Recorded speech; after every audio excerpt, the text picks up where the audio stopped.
Hey everyone, Jackson here. I know it might look like I'm sitting in a mess of weeds and it might be hard to tell what's going on, but it is all these flowering plants that has been able to keep me insecticide free for the last 5+ years. And after just sitting here for a minute, I'm starting to see hoverflies, parasitic wasps, parasitized aphids, whirligig mites, all sorts of other beneficials.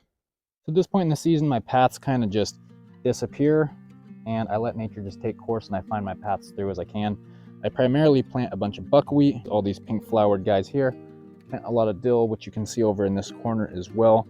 Those guys are both big beneficial attractors. And then I've also got yellow calendula here. It attracts a lot of beneficial pollinators, but I also see some of the predatory insects that go after some of the pests in my garden as well.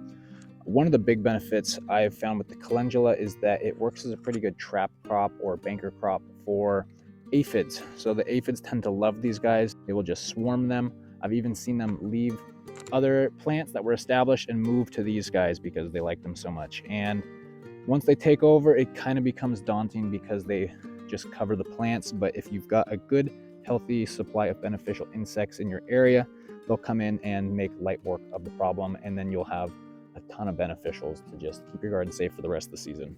Another great plant I recommend is yarrow, these white flowering guys right here, but it spreads by root and can get a little aggressive if you're not on top of it. My far beds over here are just pollinator plants, beneficial plants for the good bugs.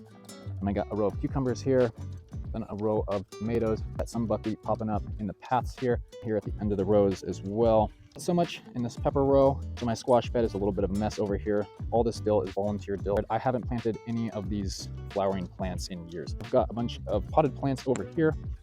It's kind of hard to tell what's going on. I let the dill and buckwheat go to seed and just grow wherever it wants. We'll just walk through it. It pulls up pretty easy. It doesn't have a super deep established root system, so it's easy to work with, which is nice. You see right there, I got a flying aphid.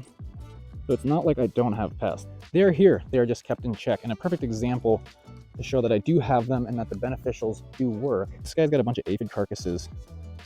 These guys will just get filled because there's no predators that are able to get into there and deal with them. A couple of these bags that had hoverflies in them and have been completely wiping out the aphid populations in these bags. So those are just a handful of things that I do to stay pest free on my farm. If you're wanting to learn all about the things that I do to keep the bugs at bay, feel free to check out some of my other videos. And until next time, stay spicy.